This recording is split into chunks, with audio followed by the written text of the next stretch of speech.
Hello, what's up, and welcome, one and all. The sun is shining and the magpie is casting, coming to you guys today with a live game 1v1 featuring spawning in the west. It's the United Kingdom forces of Claire.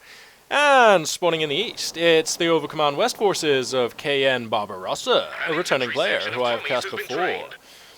Seems like Claire are going to favour opening with Tommy on the initial build, not the Vickers, not a Bren carrier. And Volk's going to be the first squad off the bat for Barbarossa. The map today is Kholodny Ferma. I'm sure everybody knows this map. Let's just have a little pan around, refresh yourself with the positions of the terrain and cover, the buildings, structures, derelict vehicles, whatnot, battlefield paraphernalia that we have on this map. A very quick battle gripper HQ. That is rapid. I would recommend getting your battlefield HQ after your second or third investment. Some of my favourite openings including Volks Kubel Battle Gripper, or Volks Kubel Volks Battle Gripper, or Volks Volks Kubel Battle Gripper. As long as you end up with a nice mix of Volks and Kubels and a Battle Gripper that adds up to 4 things, then I'm usually happy. But this is turbo fast. This is highly unusual, so I wonder if Barbarossa is gonna pull something out the hat here, or if this is just a way of being super safe about deploying your Battle Gripper HQ. A little silver lining of deploying it this early, of course, is your unit cap isn't increased, and so you have this increased, like, boosted manpower income. So the higher your unit cap is, the lower your manpower income is. So by building this earlier, you enjoy the benefits of higher manpower for longer, higher manpower income for longer. The drawback, of course, is that you don't have any units on the field for a longer amount of time. These Storm Pioneers have got to get out of here. Just 2 of them dying. Look at the veterancy. A quarter on this squad. A quarter on this squad. Turns out shooting Storm Pioneers is super profitable if you are a Tommy. So, yeah, they're going to have to fall back. Just going to have a sip of my drink here. And so let's crack the tack here and see what we've got going on. Second squad of Volks making its way onto the field. The first squad of Volks is capping in the south. Looks like we're up to 3 squads of Tommies now for Claire. Actually, I'll take a second here just to talk about Tommies. You see, I was convinced that for 280 manpower, Tommies were underperforming. I thought it's a 4-man squad. Unless they're in cover, they're totally pants. I thought Riflemen were way better. I mean, you know, Tommies not the strongest squad. So I thought. Turns out that they scale incredibly well into the late game. Somebody posted the stats on the forums, and damn. Tommies in the late game are Terminators. They they're very durable and they kick out damage like madmen. If you put Bren guns on them, or Vickers K's if you've got the special weapons commander, yeah. I take back everything I said about Tommies. And you know what? I thought I was wrong because I've been playing as Brits a fair amount recently, and Tommies do not feel weak past the first few minutes of the game. So I think Relic have actually done a terrific job of making Brits feel resource intensive. Manpower is a very valuable resource for them, which they never seem to have enough of, and also giving the Brits a really sort of weakish opening game. But then the Tommies really kick in, like once you get some of their upgrades and once they get some veterancy, then the Tommies start becoming really badass. So I think Relic have actually achieved quite a complicated feat there, in a way which is elegant. Yeah, I'm going to go ahead and use that word. Not something I often use to describe Relic's work. I've enjoyed Relic's work so much over the years. They've given me hundreds of hours of entertainment, but elegance, not something that I often see in their solutions. So I don't know, maybe that says more about me than them. Anyway, we're going to see a Scottish Assault Squad sniper moving out onto the field here. Let's see, it's pretty early, it's around about the 4-minute mark. Looks like we've got 2 Tommies into sniper, 2 Tommies into sniper, then engineers, the build here for Claire. Of course there was a company command post thrown in there, platoon command post. What are these Storm Pioneers doing? This is exactly what happened to them 2 minutes ago. Do you not remember what happens if you just run them? Barbarossa, buddy, they're just going to have to fall back. You might decap this fuel point. If he decaps the fuel point, it was worth it, so fair enough, it's a gambit up there. Meanwhile, some Tommies in the south going to get shot up, they're wounded. The sniper's going to take a piece of these Storm Pioneers, and they are not going to get it. You know what, I think even if the sniper hadn't shown up, they were not going to get that. Not with that many Tommies.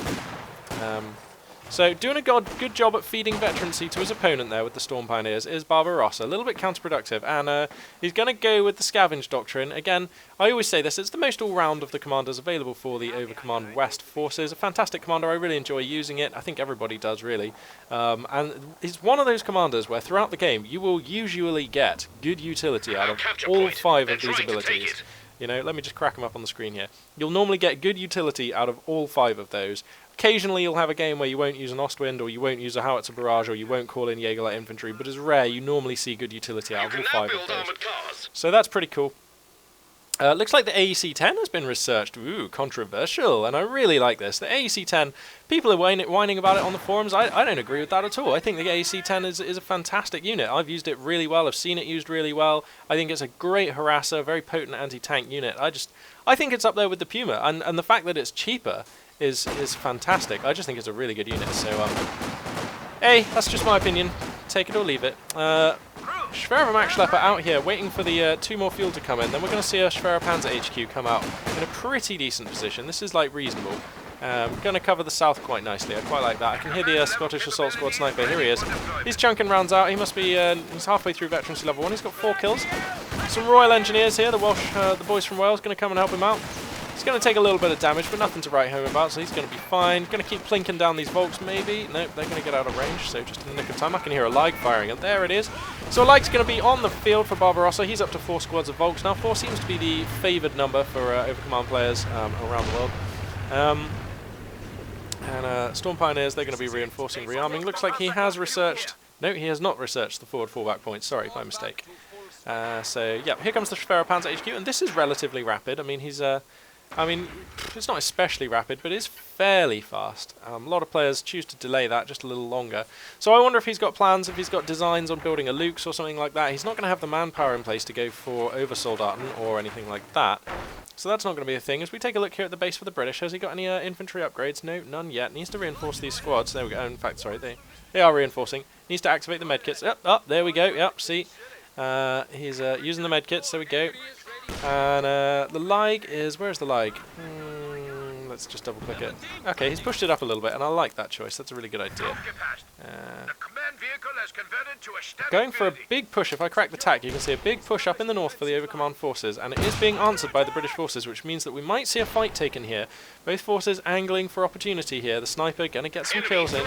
Up to 7 scalps now, claimed for him. Gotten some an interesting array of barbed wire being laid here. Not sure about this, with some mines at the end. Interesting, but let me just turn on the Fog of War here for Barbarossa. Can he see these guys? No, he can't. Alright, so those mines are actually placed in Fog of War. I thought he could see the Royal Engineers placing them, and I thought, nobody's going to hit them, but nope, he didn't see them, as far as I know. That is the sound of an engine, and here we have an AEC-10.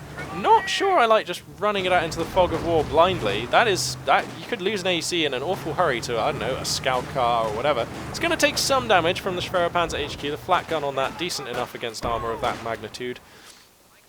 There's got to be an Admiral Akbar quote going there, but I'm going to leave it. Oof.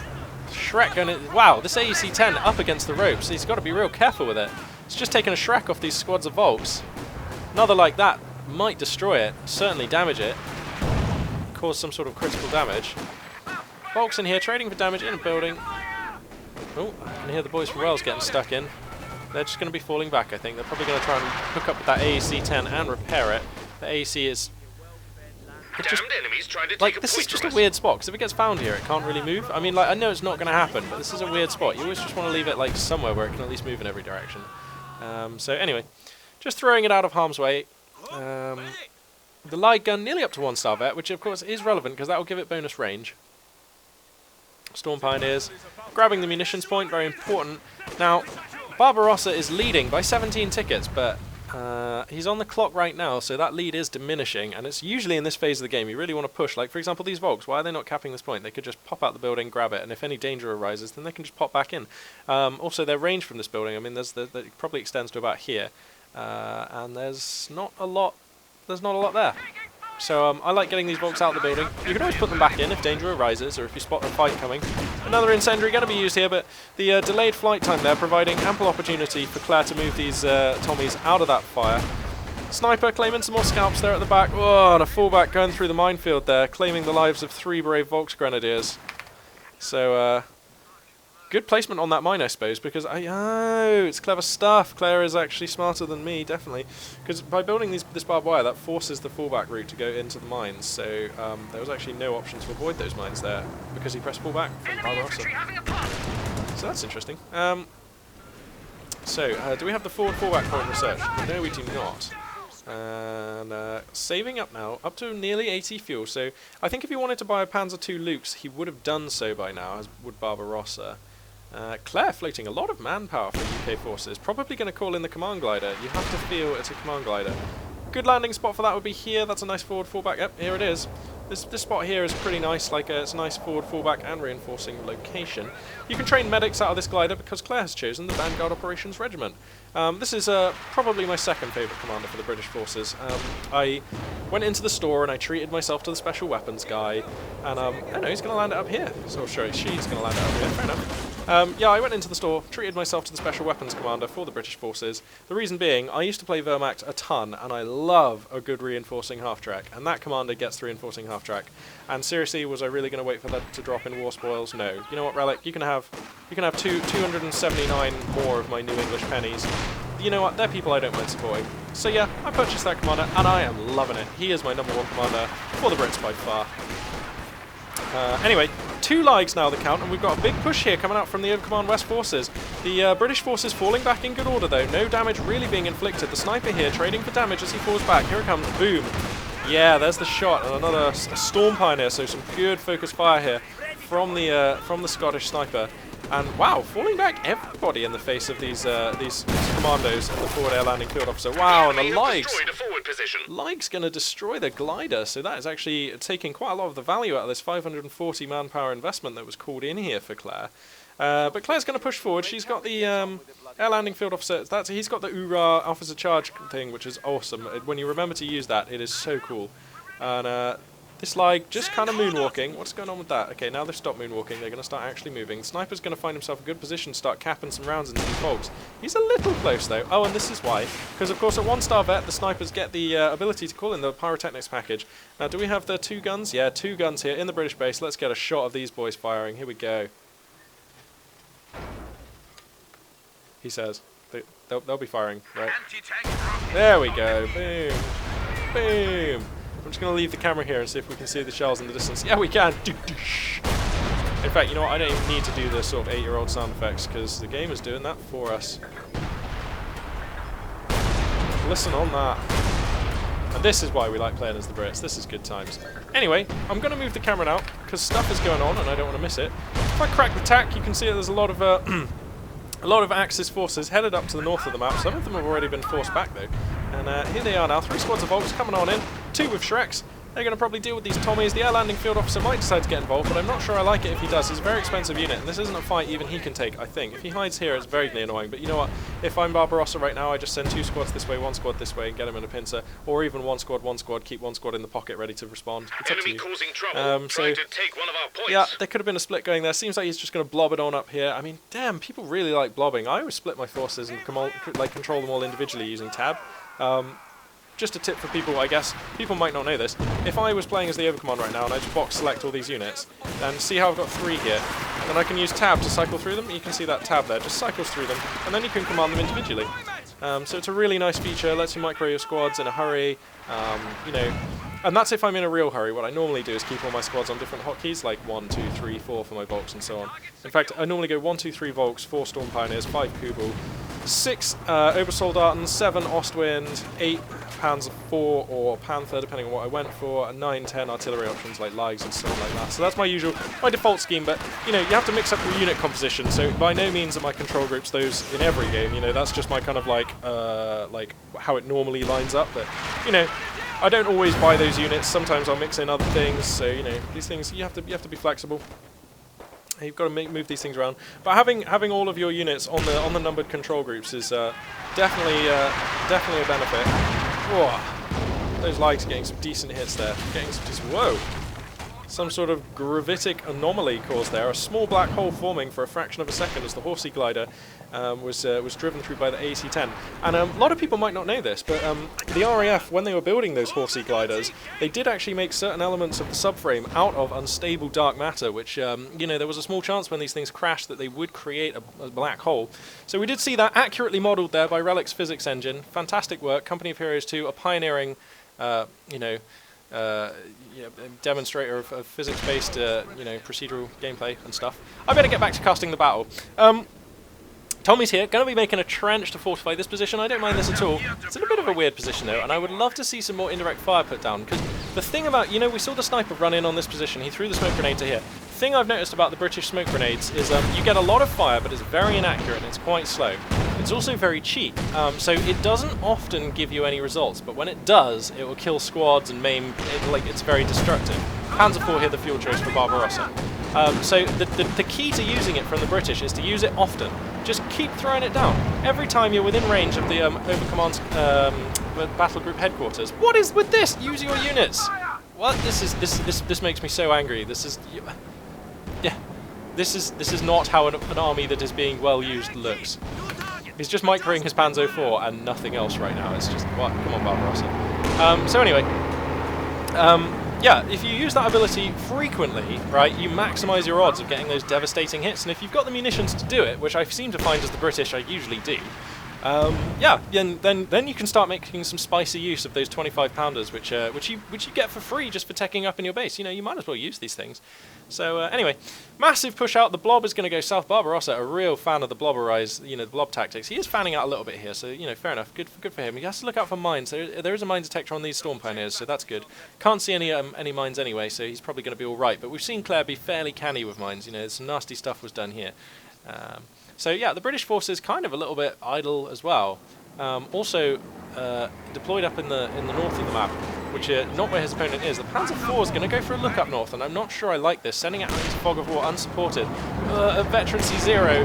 This is how you lose Panzer IVs. You can't. Oh, I mean, let me show you Barbarossa's point of view here. He has no idea what's out there. No idea. He could hit mines. You know, he doesn't have to worry about anti-tank grenades, I suppose, but he could hit mines. He could run into 2 6-pounders. You know, the sniper could use a critical shot and slow the thing down. You know, that is risky play. That's all I'm saying. You know, anyway. It seems like Anvil Tech has been the tech of choice for Claire, so we've got Vickers K's on these Royal Engineers, up to 2 squads? 2 squads of Royal Engineers, yep. So yeah, Vickers K, the choice on, the weapon that they get when you go for the Anvil choice. They also repair at double rate, which is pretty damn sweet. It makes them the fastest repairers in the game by far. Now the Lights are actually doing some work. Panzer IV is going to find the AEC. This 6-pounder needs to rotate, and it does. That's going to force the Panzer IV back, and you see, now this is a Panzer IV that's unsupported and in jeopardy. You know, if that round from the 6-pounder hit, and it could have done, then the AEC-10 could have chased, and that would have been a dead Panzer IV, you know. Anyway, looks like we've got a fight going down here, just a little further south, and Volk's in a good position here, going to keep cracking out rounds from this building, doing some good damage. Further south, the entire of the map belongs to the Overcommand, and that was a fantastic decision from Barbarossa. Just sending out his units and fanning them out in this area, grabbing everything. Grabbing the munitions, grabbing 3 other points, grabbing the victory point. That was tasty. Really like that decision. Oh my god, the Panzer IV has got its rear armour exposed to an AEC. There's needless exposure. Needless. Oh my, that's got to be a dead Panzer IV. No, it takes a hit. Why is he not rotating it? The front armour on a Panzer IV is good enough to withstand an AEC. Oh my god, trading the AEC there for a Panzer IV. Wow, the crew cooked cruelly as the ammunition reserves go up. And damn, I mean, that's... Actually, you know what, that's probably the fuel reserves going up. Anyway, damn, that is a good trade for Claire. Claire probably, you know, very happy to trade a 60 fuel scout car for a... Oh, gotta go just 1 second, be right back.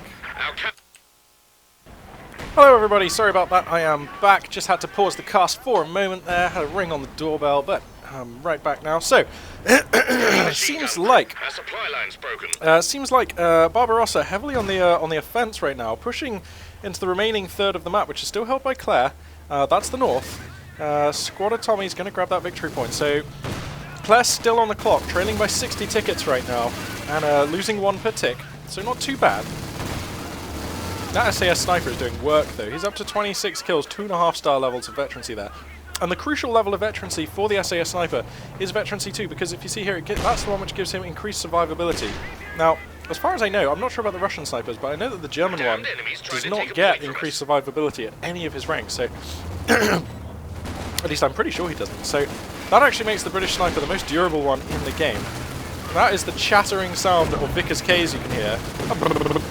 It's pretty good stuff. Doing a lot of damage to these Storm Pioneers, even though they're in good cover. Actually, you know what? They only look like they're in cover. The icon wasn't there, so maybe they weren't. An Ostwind is going to be the follow-up choice here. 100 fuel, 280 manpower. Gonna follow up the Panzer IV, but you know what? The fuel spending for the Brits, it's a Churchill. And a Churchill is business. And I'm looking here, I'm looking for answers. There is a Rakettenwerfer, so that's going to be essential. That's going to help. I'd love to see some salvage go down on that wreck there. But the Ostwind pretty much has no game against a Churchill. Maybe if it gets point blank into the Churchill's rear armor, it can do something. Oh no, and the Rakettenwerfer's going to get caught out. If this shell kills the Kettenwerfer, that is seriously bad times. Oof. A lucky break there for Barbarossa. Now here come the Shrek Volks. There's 3 squads of Volks with Shreks, so a 4th squad of Volks has been lost somewhere on the map. Sorry I wasn't able to cast that. The air landing field officer here, he's going to grab the north point. That's going to put Claire on a reduced clock, now trailing by 99 tickets, make that 100. And the Churchill kind of driving into a concave of forces here. Not sure I like this. Taking hits from a number of Shreks. Where's the Rakettenwerfer? It's probably back at base reinforcing. Needs to get the Kettenwerfer out here so we can start healing. So the Churchill gonna pull back for now. The Ostwind heading up north, gonna come help these Jaeger light infantry, and they're gonna be able to crucially either drag the Churchill back up north, maybe. Yeah, I think that's what's gonna happen. Now I'm not sure. Yeah, okay, yeah, no, the Churchill is gonna go up north. But that is probably warranted. The 6-pounder here is going to push the Ostwind back though. And you know what? I kind of think that you don't need to commit the Churchill up to the north here. I think the Churchill was probably okay in mid or being repaired. I suppose he's angling for a shot onto the Ostwind. But that's not going to happen. These Jaeger lights are going to decap this point, which is relevant, of course, because now the clock on Claire is at 2 per tick, not 1.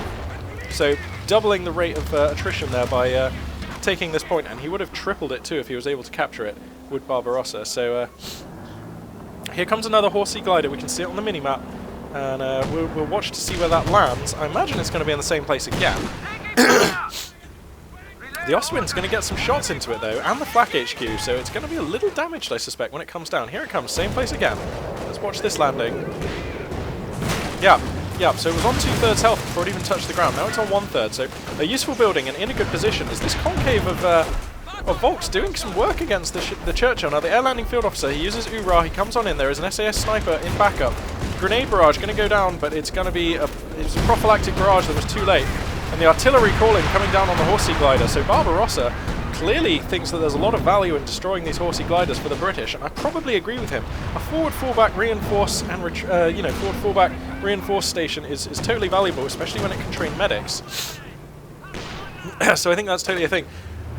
Sorry. For those of you wondering, I had to pause the cast about a few minutes ago, and I apologise for that. The reason was there was a ring at the door. That was a delicious, piping hot pizza being delivered for me. That's right, living the life here, living it up, healthy lifestyle of the nerd, casting games, eating pizza. But there was a lot of chilies on that pizza, so I am like, it's good. It's a good thing, but it's it's kind of messing with the voice a little bit, kind of messing with my throat. But anyway, we're gonna soldier through. Anyway. So, let's see what we've got going on here. These guys, they're going to be repairing the battle group at HQ. That's all good times. You always want to keep that thing repaired. The Brits have a lot of indirect fire.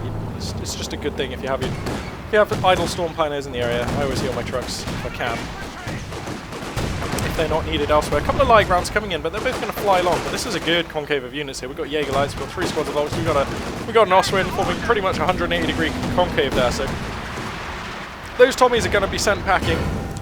Didn't really achieve that much. Now, Barbarossa's still with the lead, and this Churchill kind of being pretty ineffective so far. Needs to get it repaired so it can come in for another sledgehammer swing. Whoop! SAS sniper cracking out another kill. 27 kills on that man. And my record for a PvP match with the SAS sniper is 49 kills so far. So we'll keep an eye on him. We'll see if Claire is the woman to beat my score. And wow, 6-pounder chalking in a hit at massive range there. Now the 6-pounder is another unit which people are kind of talking about a little bit. It only costs, I believe, 270 manpower. Let me just check that. No, 280 manpower, okay. But that is less than a pack gun, which weighs in at 320, and the stats on those two guns are identical, except the 6-pounder has 50% increased accuracy over the pack gun. So, people are saying that the 6-pounder is a little OP and is functioning a little too high, a little too a little too well. It's just doing too well, basically. And I kind of have to agree, because it seems like every shot this thing fires, I almost never see it miss, and it will perforate the front armor on a Panzer IV at maximum range like nothing. So I think it's a little too good. Mines here in a good position again from Claire on the fallback point. On the fallback path, sorry, for these Jaeger lights, so that's going to hurt them. And I would love to see Barbarossa. He's floating some manpower. I'd love to see him just get this forward fallback point right here, because every time he's falling back units, they're spending valuable time out of combat, and they're also not healing when they fall back all the way here, because of course the medics all live here. So I'd really like that. It would let him be able to keep on the pressure a lot harder. Having said that, he is probably keeping this manpower for maybe a potential fuel investment coming up in the near future. Now, I'm talking here either about another Ostwind, which is a little late for, or another Panzer IV, which I kind of disagree with, because a Churchill just will push a Panzer IV around all day. So I'm not sure I like saving for a Panzer IV here, but it kind of looks like the numbers are lining up here for the Panzer IV. So keep an eye on that, see how it goes. Churchill's going to come rolling in here from the north. I'll probably displace these Volks. They're going to stay and cap the point there, which I like. You definitely want to trade for that. And in fact, you know what? I like pushing with these Volks as well. Just bring these two squads across to here and form a concave against the Churchill. Just push it back, put some more damage on it, force it to spend more time out of combat repairing. Where's the Kettenwerfer now? If you could get the Kettenwerfer in this building, that would be utterly G. I would love that. That would be a fantastic position, but no, he's kind of falling it back. I'm not sure I understand the reasoning for that. Schwerovermacht Schlepper here, waiting to be deployed. Ostwind is going to be the fuel choice. That's going to push south. British forces are going to finally claim the middle and get Claire off the clock. She's trailing now by 137 tickets, so not a trifling matter.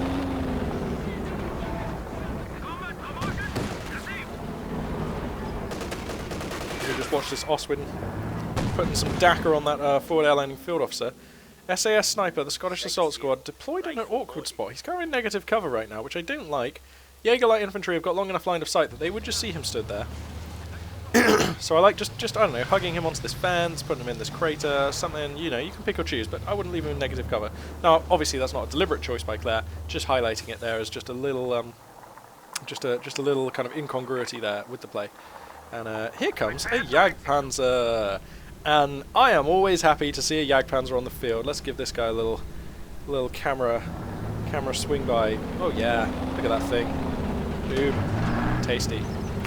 So, yeah, criminally underused in my opinion, but having said that, I've seen it more and more recently, so maybe players are finally catching on to just how damn good this unit is. So, yeah, and that, microed correctly, can bully a Churchill, and can push it back, and can keep it at arm's reach. So now I'm starting to understand the choice of the Ostwind at the timing it came out.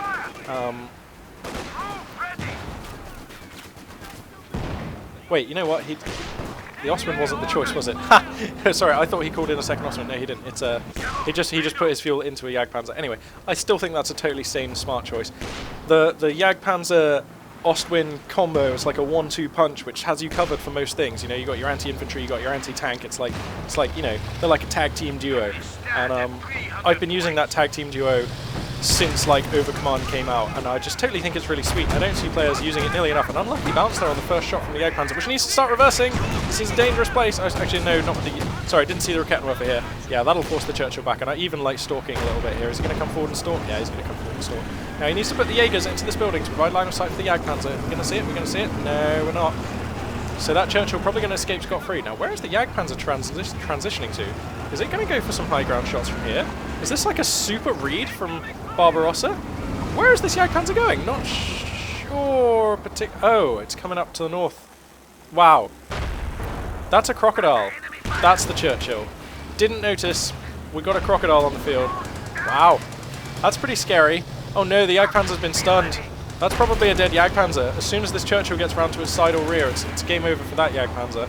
Seems like it's just about going to get out of there. The main gun goes down, but that at least it wasn't the engine. And it is going to escape. Oh, close as you like. And faultless movement there from Barbarossa. Using reverse move, not trying to make any stupid turns in front of the enemy tank, just getting his Jagdpanzer out in the fastest time possible.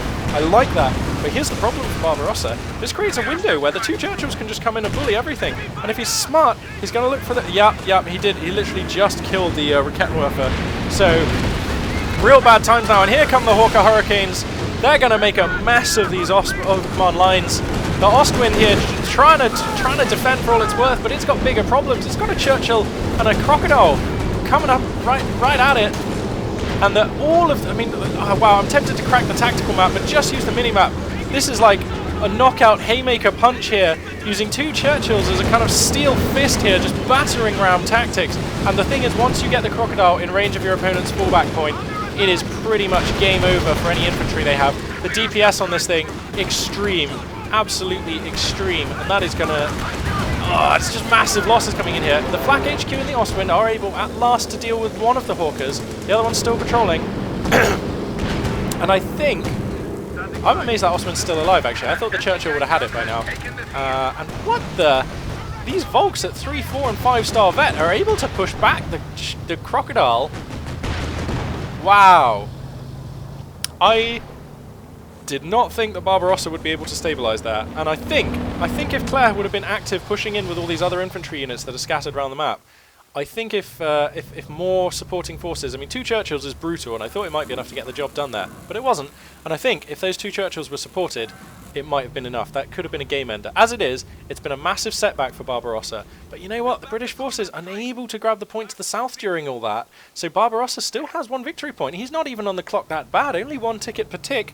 And there's the 2 victory points here for Claire.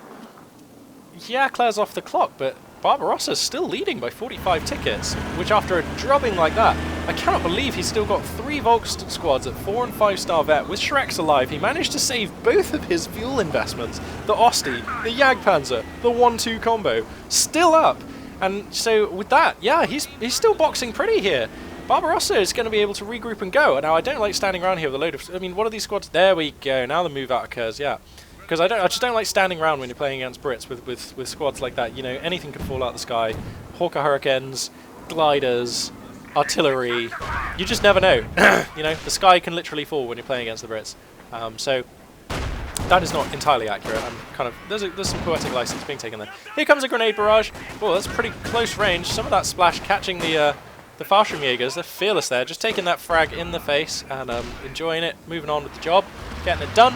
Some repairs going down here. Now the Crocodile, not fully repaired. Oh, the Jagdpanzer is going to start pushing here. We need some Jaeger light infantry here to provide spotting. Let me show you why. Barbarossa, that thing is in range. He just can't see his targets.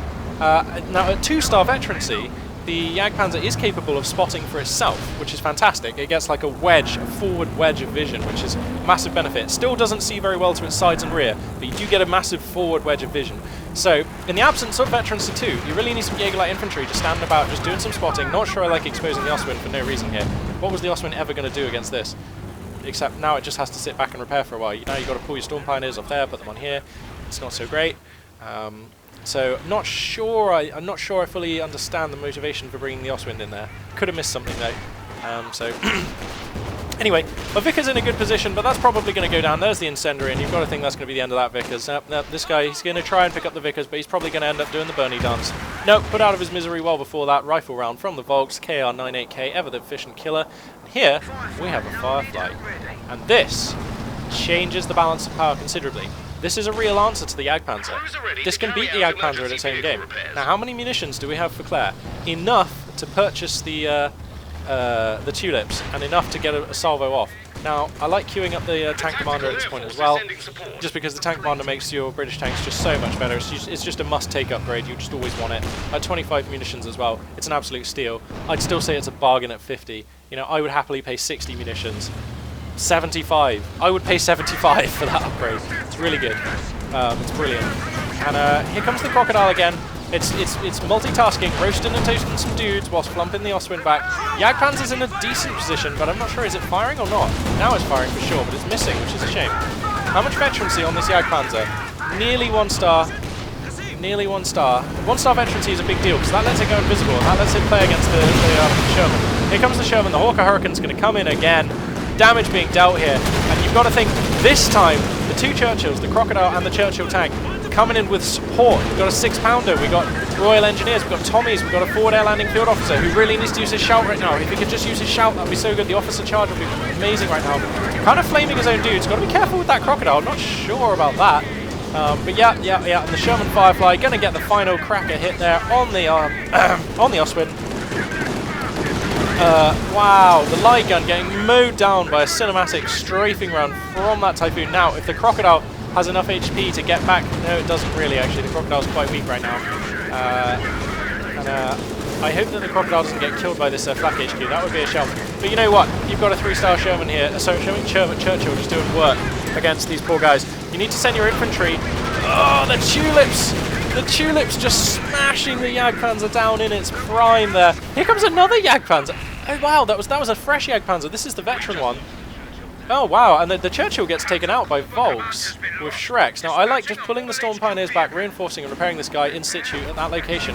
I don't like trying to push up with them.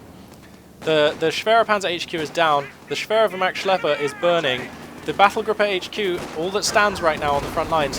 What? Where is this Jagdpanzer going? This is so dangerous. This has to be a misclick. This is a misclick. Wow. Well, this is how we lose a Jagdpanzer. Now the crew are stunned. Now the 6... What? What? Barbarossa? Ugh! Needless. Oh, okay, and with that, yeah, that was definitely a misclick. Barbarossa going to tap out at that point. Fair enough, his forces were battered, broken, and destroyed.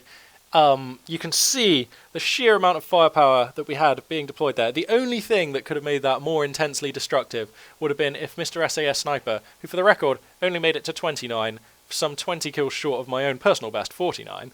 Yeah, if the sniper had thrown a smoke grenade, like, you know, to have the 25 pounders in the base, like raining hell in here, that would have been it.